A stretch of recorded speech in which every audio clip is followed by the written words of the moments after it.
ಇಲ್ಲಿ ಕಾಣಿಸುತ್ತಿರುವ WhatsApp number ಅನ್ನು ಪ್ರತಿಯೊಬ್ಬರು ಸೇವ್ ಮಾಡಿ ಇಟ್ಟಿಕೊಳ್ಳಿ.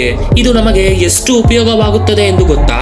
ನಮಗೆ ಹೆಲ್ತ್ ಸರಿ ಇಲ್ಲದಿದ್ದಾಗ ಡಾಕ್ಟರ್ಸ್ ಹತ್ತಿರ ಹೋದರೆ ಪ್ರಿಸ್ಕ್ರಿಪ್ಷನ್ ಕೊಡುತ್ತಾರಲ್ಲ, ನಮ್ಮಲ್ಲಿ ಬಹಳ ಮಂದಿಗೆ ಅದು ಅರ್ಥವಾಗುವುದಿಲ್ಲ. ಅಂತಹ ಸಮಯದಲ್ಲಿ ಆ ಫೋಟೋವನ್ನು ಈ ನಂಬರ್ಗೆ ವಾಟ್ಸಪ್ ಮಾಡಿದರೆ ಸಾಕು.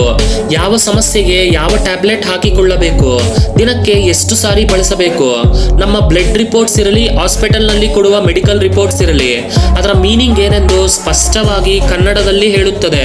ಟೈಪ್ ಮಾಡಿ ಸರಿಯಾಗಿ ಕೇಳದೆ ಬರೆದಿದ್ದರೂ ಸಹ ಜಸ್ಟ್ ವಾಯ್ಸ್ ನೋಟ್ ನಲ್ಲಿ ಕಳಿಸಿದರೆ ಸಾಕು, ಅರ್ಥ ಮಾಡಿಕೊಂಡು ಕ್ಲಿಯರ್ ಆಗಿ ಆನ್ಸರ್ಸ್ ಕೊಡುತ್ತದೆ. ನೀವು ವೆಯ್ಟ್ ಲಾಸ್ ಆಗಬೇಕೆಂದರೂ ವೆಯ್ಟ್ ಗೇನ್ ಆಗಬೇಕೆಂದರೂ ಜಸ್ಟ್ ಕನ್ನಡದಲ್ಲಿ ಮೆಸೇಜ್ ಮಾಡಿ ಕೇಳಿ, ಕೂಡಲೇ ಸೊಲ್ಯೂಷನ್ಸ್ ಕೊಡುತ್ತದೆ.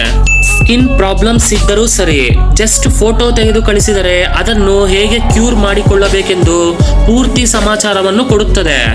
ಯುರೋಪ್ನಲ್ಲಿ ನಡೆದ ಸಮ್ಮಿಟ್ ನಲ್ಲೂ ಕೂಡ ನಮ್ಮ ನರೇಂದ್ರ ಮೋದಿ ಅವರು ಹೀಗೆ ಮೆಡಿಕಲ್ ರಿಪೋರ್ಟ್ಸ್ ಅನ್ನು ಸಿಂಪಲ್ ಆಗಿ ಎಕ್ಸ್ಪ್ಲೈನ್ ಮಾಡೋ ಯೂಸ್ ಕೇಸ್ ಅನ್ನು ತಿಳಿಸಿದ್ದಾರೆ. ಇಂತಹ ಟೆಕ್ನಾಲಜಿಯನ್ನು ನಮ್ಮ ಭಾರತದಲ್ಲಿ ಈಗಲೇ 33 ಲಕ್ಷ ಕುಟುಂಬಗಳು ಬಳಸುತ್ತಿದ್ದಾರೆ. ಸಿಂಪಲ್ ಆಗಿ ಹೇಳಬೇಕೆಂದರೆ ಈ ವಾಟ್ಸಪ್ ನಂಬರ್ ಒಂದು ಫ್ರೀ AI ಡಾಕ್ಟರ್ನ ಹಾಗೆ. ಈ ಇನ್ಫಾರ್ಮೇಶನ್ ಅನ್ನು ನಿಮ್ಮ ಫ್ರೆಂಡ್ಸ್ ಅಂಡ್ ಫ್ಯಾಮಿಲಿ ಮೆಂಬರ್ಸ್ಗೆ ಶೇರ್ ಮಾಡಿ.